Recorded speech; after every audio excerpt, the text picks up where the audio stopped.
हरे राम राम राम हरे हरे, हरे कृष्ण कृष्ण कृष्ण हरे हरे. पुंडलिक वरदा हरी विठ्ठल. श्री ज्ञानदेव तुकाराम सद्गुरू श्री ज्ञानेश्वर महाराज की जय. जगद्गुरु तुकाराम महाराज की जय. पंढरीनाथ महाराज की जय. अध्याय क्रमांक 18 आणि ओवी क्रमांक 963 वर आपलं चिंतन चालू आहे. आणि या चिंतनासाठी श्रीमद भागवत व एकनाथी भागवतामधील ध्यानयोग जो स्कंध 11 आणि त्यातील अध्याय क्रमांक 13, 19 आणि 20 मध्ये सांगितलेलं आहे. श्रीमद भागवतामध्ये ध्यानयोग संदर्भात सिद्धांत ध्यान सोपे व सुस्पष्ट करणारे आहेत. ध्यानाभ्यासाद्वारे ज्ञानाची अपरोक्षानुभूती मिळवून देणारे आहेत. आणि यावर चिंतन करत असताना आपण अध्याय क्रमांक 13 आणि 19 मधला बराचसा भाग आपण पाहिला. आता अध्याय क्रमांक 19 आणि त्यातला श्लोक क्रमांक 27 मूळ भागवताचा, त्यामध्ये भगवंत काय स्पष्ट करतात ते आपण पाहूया. भगवंत म्हणतात, ज्यामुळे माझी भक्ती उत्पन्न होते, म्हणजे जे काही तुम्ही कराल आणि त्यातनं काय निर्माण व्हायला पाहिजे तर भक्ती, तोच धर्म होय. ज्यामुळे ब्रह्म आणि आत्मा यांच्या एकतेचा साक्षात्कार होतो, तेच ज्ञान होय असं सांगणारा श्लोक क्रमांक 27. पुढे श्लोक क्रमांक 42 मध्ये भगवंत काय म्हणतात, शरीरादींना मी म्हणणारा मूर्ख होय, माझी म्हणजे आत्म्याची प्राप्ती करून देतो, तोच खरा मार्ग होय. चित्ताची बहिर्मुखता म्हणजे वृत्ती प्रवाहात गुंतून राहणे, हाच कुमार्ग होय. आणि सत्वगुणात स्थित होणे हा स्वर्ग होय. हे सर्व मुद्दे श्लोक क्रमांक 42 मध्ये सांगितलेले आहेत. पुढचा जो अध्याय आहे तो 20वा अध्याय. आणि या 20व्या अध्यायामध्ये श्लोक क्रमांक 18 मध्ये भगवंतांनी काय सांगितलं की विरक्त झालेल्या साधकाने, म्हणजे साधकाने अगोदर विरक्त व्हायला पाहिजेच, अशा साधकाने इंद्रियावर ताबा मिळवून अभ्यासाने आपले मन स्थिर करावे. भागवतामध्ये स्पष्ट केलेलंच आहे की भक्ती ज्ञाना वाचून आंधळी आणि वैराग्य वाचून लंगडी आहे. तेच वैराग्य म्हणजेच विरक्त असलेल्या साधकाने इंद्रियावर ताबा मिळवून अभ्यासाने मन स्थिर करावे, म्हणजे मन स्थिर करणे हीच साधना सांगितली आहे. श्लोक क्रमांक 18. आता यावर नाथांनी जे काही ओव्या रचलेल्या त्यामध्ये अध्याय क्रमांक 20 आणि ओवी क्रमांक 198चा काही भाग इथे वाचतो. नाथ म्हणतात, करोनिया श्रवण मनन माझ्या स्वरूपाचे अनुसंधान. तर श्रवण आणि मनन कशाचं करायचं तर भगवंताच्या स्वरूपाचे अनुसंधान करणे अभिप्रेत आहे. अर्थात स्वस्वरूपाचे अनुसंधान ठेवावे आणि त्यासाठी ध्यान करताना सचेत राहावे. पुढची नाथांची ओवी 200 क्रमांकाची अशी आहे. एकाकी मन पाहे स्वरूपी कैसे निश्चळ होय, त्या अभ्यासाचे उपाये स्वये सांगत आहे श्रीकृष्ण. पुढे काय म्हणतात की मन स्थिर ठेवताना जर ते चंचल होऊन भटकू लागले तर लगेच सजगतेने त्याची समजूत घालून, म्हणजे मनावर न रागावता मनाला वश करावे.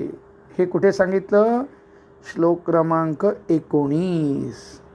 आणि त्यावर नाथांची ओवी 201 क्रमांकाची 2च चरण त्यातले सांगतोय. स्वरूपी लाविता अनुसंधान, जरी निश्चळ नव्हे मन. मग उत्तरार्ध 205व्या ओवीमध्ये सांगतात नाथ, स्वये होऊनिया सावधान, स्मरोनी सद्गुरु चरण, स्वरूपी मन राखावे. 205वी ओवी. अर्थात मनाचा वाहवत जाण्याचा स्वभाव आहे. तरी मनात विषय सुख किंवा कोणताही विचार आल्यास विचार शृंखलेत न गुंतता स्वस्वरूपाचे अनुसंधान ठेवावे. आवश्यकतेनुरूप मनातल्या मनात ओम हा मंत्र येऊ द्यावा. या उपायानेही मन न स्थिरावल्यास माझी माऊली हे शब्द मनातल्या मनात आणावेत व माऊलींप्रती प्रेम भक्तिरस प्रवाहित करावा. इंद्रिये आणि प्राण यांच्यावर अनुक्रमे प्रत्याहार आणि प्राणायामाद्वारे विजय मिळवून, म्हणजे ध्यानाच्या वेळेस आणि एरवीही मनाच्या हालचालीकडे दुर्लक्ष न करता सजगतेने पाहावे. दुर्लक्ष केल्यास साधक विचार शृंखलेत गुंतलेला राहतो. आता नाथांची 20व्या अध्यायातली ओवी क्रमांक 209 अशी आहे. जो मनासी विश्वासला, तो काम क्रोधी नागवला, संकल्प विकल्पी लुटिला, विसंचिला महामोहे. विसंचिला म्हणजे नासला. नंतर सत्वसंपन्न बुद्धीने मनाला आपल्या ताब्यात घ्यावे, असं श्लोक क्रमांक 20 स्पष्ट केलेलं आहे. आणि त्यावर नाथांची ओवी 210 क्रमांकाची अशी आहे. जाणोनी मनाचे महाबळ, त्यासी विवेक द्यावा मोकळ, हालो नेदी केवळ, करी निश्चळ निजांगे. अर्थ, मनाला इकडे तिकडे जाऊ न देता विवेक या पहारेकऱ्याद्वारे मनास स्वस्वरूपाच्या ठिकाणी स्थिर करावे. पुढे 212 क्रमांकाची ओवी अशी आहे. मन जेथ जेथ पळोनी जाय, तेथ तेथ विवेक उभा राहे, मग सत्व बुद्धीचे निसाहे, मोडी पाय मनाचे. 212 क्रमांकाची ओवी झाली. 214 क्रमांकाची ओवी अशी आहे. ऐसे मनाचे खुंटलिया बळ, मनस्वरूपी होय निश्चळ. 213व्या ओवीतील 2 चरण वाचले. 214व्या ओवीमध्ये 2 चरण असे आहेत.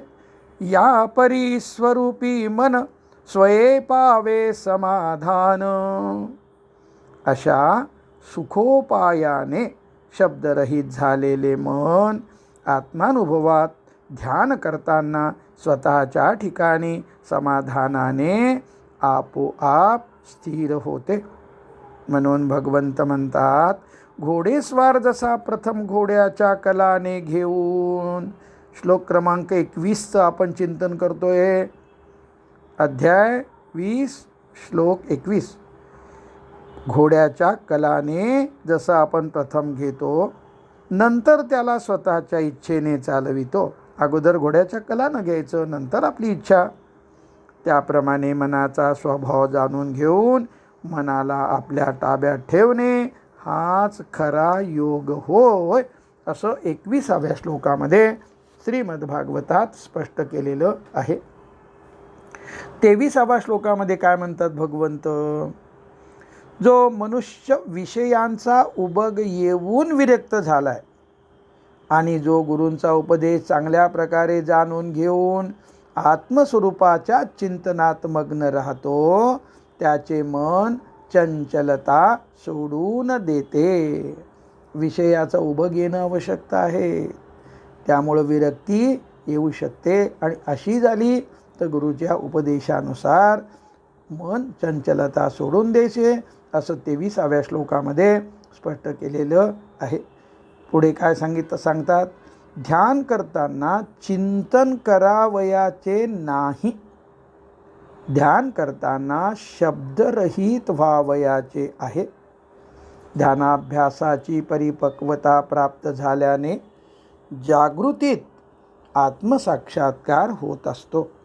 त्यासाठी जागृत अवस्थेमध्ये सुद्धा मनाची चंचलता जाणे व बुद्धीचे स्थिर सूक्ष्म होणे अत्यावश्यक असते. त्यासाठीचा जागृतावस्थेत विरक्तीसह करावयाचा हा उपाय म्हणजे साधना आहे. आता हा उपाय एकनाथ महाराज पुढील प्रमाणे स्पष्ट करतात. ओवी क्रमांक 246, अध्याय क्रमांक 20. गुरुने सांगितला जो अर्थ तो हृदयात विसरेना. 2 चरण वाचले 246व्या ओवीतील. पुढे करिता प्रत्यग वृत्ती म्हणजे अध्याय क्रमांक 18 ओवी क्रमांक 10 से 17 मध्ये शब्दविरहित म्हणजे आत्माकार वृत्ती असं ज्याला म्हटलेलं आहे, ती ओवी आपण पाहूया. साधना सांगणारी आणि पुढे येणारी ओवी क्रमांक 10 से 17. मग प्रत्यगावृत्ती चोखटे लाविली गंगेचे नी तटे, ऐसी प्रायश्चित्ते धुवटे केली येणे. अर्थ पाहूया.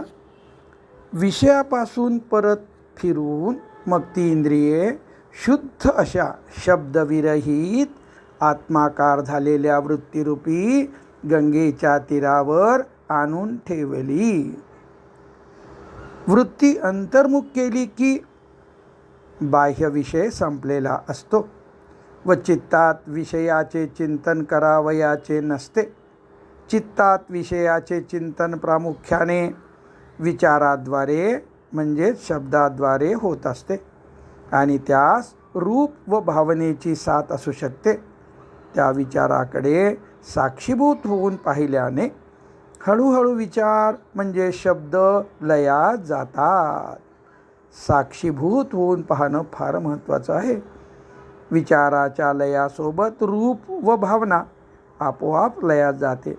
ज्या अवस्थेत सामान्य भाषेत ध्यान लागणे हा शब्दप्रयोग केला जातो, या अवस्थेत असताना शब्दविरहित स्वतःचे अस्तित्व व चैतन्य साक्षी राहून सजग राहून क्षण प्रतिक्षण अनुभवास येत असते.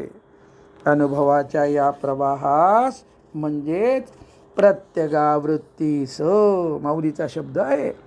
माऊलींनी गंगेची उपमा दिली आहे.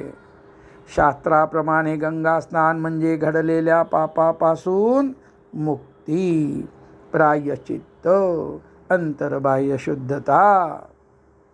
शब्दविरहित अस्तित्व व चैतन्य अनुभवणाऱ्या प्रवाहाच्या सान्निध्यात इंद्रिये राहिल्याने इंद्रियांना विषयरहित अवस्थेत राहण्याची सवय लागते. त्यांना जी विषयाकार होण्याची जन्मोजन्मीची पापी सवय आहे त्यापासून प्रायश्चित्त घेतल्या जाते. अशा प्रकारे त्या सवयीपासून मुक्ती मिळते. हा मुद्दा माऊलींनी 1017व्या ओवीमध्ये स्पष्ट केला आहे. नाथ म्हणतात, संकल्प विकल्प सांडी मन त्यजोनिया देहाभिमान ब्रह्मसंपन्न स्वये होय. 248 क्रमांकाच्या ओवीमध्ये नाथ म्हणाले. पुढे म्हणतात, स्वरूपी लीन होय मन हाही एक उपावो जाण. 249वी ओवी. यम इत्यादी योगमार्गाने म्हणजे आत्मविद्येने किंवा माझ्या भक्तीने मन संकल्प विकल्प रहित होऊन अर्थात शब्दविरहित होऊन ओवी क्रमांक 246 व 248 मध्ये सांगितलेल्या उपायाप्रमाणे आत्माकार वृत्तीद्वारे चिंतन करू लागते. याखेरीज दुसरा कोणताही उपाय नाही असं श्लोक क्रमांक 24मध्ये म्हणजे भागवताचा स्कंद 11 अध्याय 20 आणि श्लोक 24मध्ये स्पष्ट केले आहे. सारांश: सर्व मार्गाचा समन्वय आवश्यक आहे. स्कंद 11 अध्याय 20 मधील श्लोक 18 ते 24चा सारांश आपण अशा रीतीने पाहिला. यम, नियम, प्राणायाम, वैराग्य यांना जोपासत भक्तीसह विवेक जागृत ठेवून ध्यानाभ्यासाने केल्याने जागृत अवस्थेत आत्मानुभूती प्राप्त होते. मनात आपोआप येत राहणारे विचार संपल्यामुळे साधकाची बुद्धी तीक्ष्ण व स्थिर झालेली असते. त्यामुळे तो जेव्हा त्या विषयावर विचार करू इच्छितो तेव्हा तो चांगल्या प्रकारे सृजनशीलतेने विचार करू शकतो. त्याचा निर्णय चुकत नाही. आकलन शक्ती वाढलेली असते. चिदाकाशाचा अनुभव यायला लागला की जेवणाची मात्रा आपोआप कमी होते. कारण शरीराच्या चयापचयासाठी म्हणजे बॉडी मेटॅबॉलिझमसाठी लागणारी ऊर्जेची म्हणजे कॅलरीची आवश्यकता कमी होते. मस्तकाचे वजन सुमारे 5 किलो व त्यातील मेंदूचे वजन सुमारे 1.4-1.5 किलोपेक्षा कमी असते. म्हणजे संपूर्ण शरीराच्या सुमारे 2% असते. पण संपूर्ण शरीरात लागणाऱ्या रक्तपुरवठ्यापैकी 20% रक्ताचा वापर मेंदू करीत असतो. यावरून मेंदूचे महत्त्व लक्षात घ्यावे. असा महत्त्वाचा अवयव ध्यानाभ्यास व प्राणायामामुळे अधिकच्या कार्यक्षमतेने काम सुरू करतो. तसेच कमी झोपेत झोप गाढ असल्यामुळे भागते. झोप गाढ लागण्यासाठी दररोज हळूहळू धावणे म्हणजे जॉगिंग किंवा भरभर चालणे आणि त्यासोबत किमान 12 सूर्यनमस्कार करणे आवश्यक आहे. कालावधी किती लागेल तर जास्तीत जास्त 20 मिनिट. अशा दिनचर्येमुळे व्यवहारातील कार्यक्षमता वाढते. निवृत्तीच्या पायावर कर्माचा डोंगर सुरू होतो, सुचक्र सुरू होते.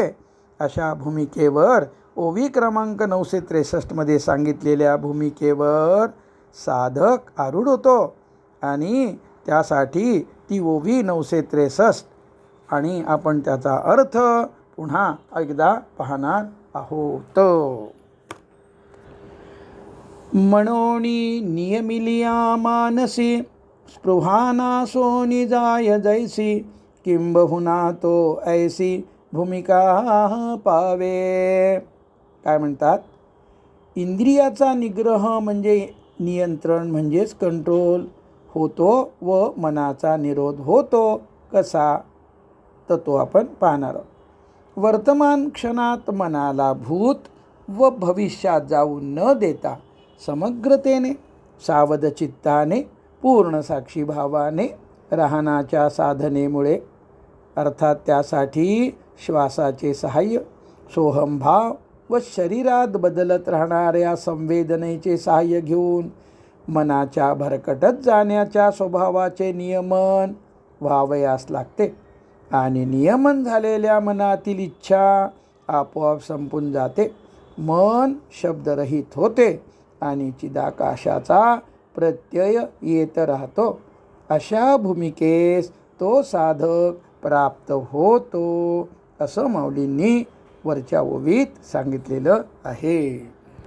गेल्या 2-3 सत्रामध्ये ओवी क्रमांक 963 वर आपण चिंतन केलं आणि विशेषतः त्यासाठी भागवत ग्रंथामध्ये, एकनाथी भागवत ग्रंथामध्ये नेमकं काय सांगितलं, आत्मानुभूतीसाठी काय योग्य राहील तर ध्यानाभ्यास योग्य राहील हे स्पष्ट केलं आणि त्याचं चिंतन आपण केलं.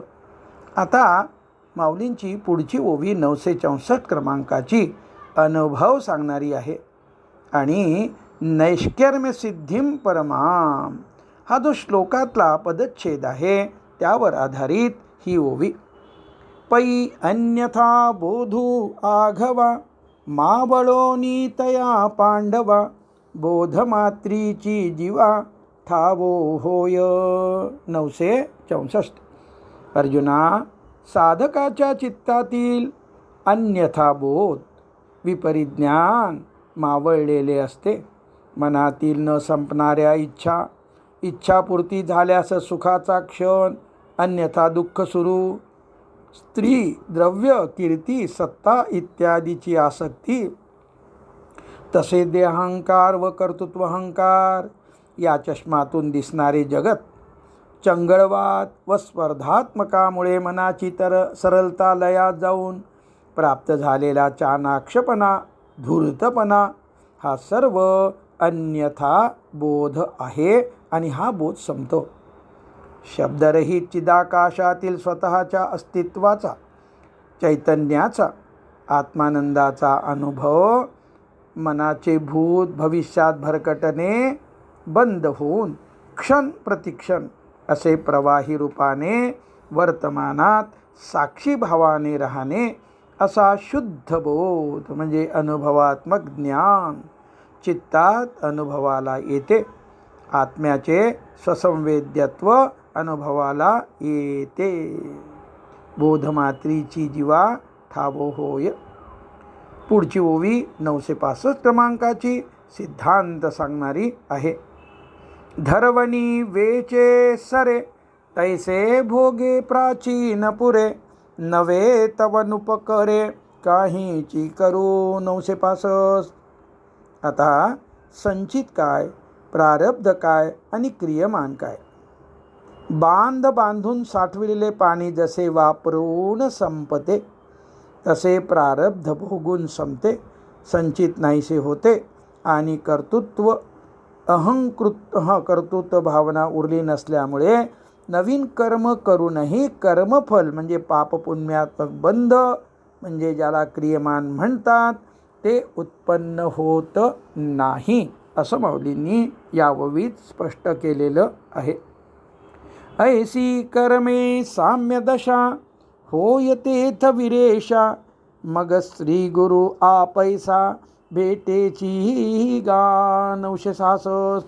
अर्जुना, कर्माची म्हणजे संचित, प्रारब्ध व क्रियमानाबाबतील वरील ओवी सांगितल्याप्रमाणे साम्यावस्था जेव्हा प्राप्त होते तेव्हा श्री गुरु आपण होऊनच सहजच पण खात्रीने भेटतात. पुढच्या 2 ओव्या 967 आणि 68 एकत्र वाचतो. रात्रीची चौपाहरी, वैचलिया अवधारी, डोळ्यात मारी मिळे जैसा. 967. काय ओनी फळाचा घडू, पारुषवी केळीचा वाडू, श्री गुरु भेटोनी करी पाडू, बुबुसू जैसा. 968. आणि त्या दोन्ही ओवींचा एकत्रित अर्थ आपण बघणार आहोत. मायेसह संरक्षण जसे बालकाच्या आईच्या सान्निध्यातून सतत हवेसे असते, तसे साधकाला गुरुबाबत जाणवत असते. गुरुलाही साधकाची त्यावेळेची साधनेतील अध्यात्मातील प्रगती, अडचण, पुढचा मार्ग या बाबतीत साधकापेक्षा जास्त कळत असते. बालकासाठी ईश्वर आईच्या रूपाने सगुण साकार होत असतो, तसे साधकासाठी ईश्वर गुरुच्या रूपाने सगुण आणि साकार होत असतात. गुरु अचूक वेळेस अचूक उपदेश करतात. गुरुभेटीची ही निश्चितता म्हणजे खात्री व अचूकता सांगण्यासाठी माऊली म्हणतात की गुरुची ही भेट रात्रीचे 4 प्रहर संपल्यानंतर म्हणजे अंधाराचा नाश करणारा सूर्य डोळ्यांना दिसतोच. केळीची वाढ होणे थांबले की फळाचा घड निर्माण होणारच, अशा प्रकारची असते. पुढच्या 2 ओव्या पुन्हा एकत्र वाचतो आणि एकत्र त्याचा अर्थ पाहू. मग अलिंगिला पौर्णिमा, दैसा मुनिव सांडी चंद्रमा, तैसे होय विरोत्तमा, गुरु कृपातया. 969. तेव्हा अबोधू मात्र असे, तो तव तया कृपा नासे, तेथ निशी सवे जैसे, अंधारे जाय. 970. साधकाची उच्चावस्था आहे ओवी 954 प्रमाणे वैराग्य रूपाने संसिद्धी प्राप्त झालेली आहे. संचित, प्रारब्ध, क्रियमान संपून या तिन्ही कर्माची साम्यावस्था तो अनुभवत आहे. शब्दरहित मन म्हणजे चिदाकाशाच्या अनुभवानेच, म्हणजे experience of wordless and formless internal स्पेसद्वारे ही अनुभूती येऊ शकते. ज्ञानाची प्रतीती आलेली आहे. शब्दज्ञानाचे अनुभवात्मक बोधात रूपांतर म्हणजे अपरोक्षानुभूतीत झालेले आहे. साधकाला प्रतीतीला आलेल्या बोधात जी काही सूक्ष्म न्यूनता आहे, ती न्यूनता, traces of impurity in the internal space, blind spots in the अवेअरनेसनेस गुरु दूर करतात. माऊली म्हणतात, पौर्णिमेने अलिंगन दिलेला चंद्र जसा न्यूनता रहित होतो म्हणजे पूर्ण होतो, तसे गुरु कृपेने साधकाला पूर्णत्व येते.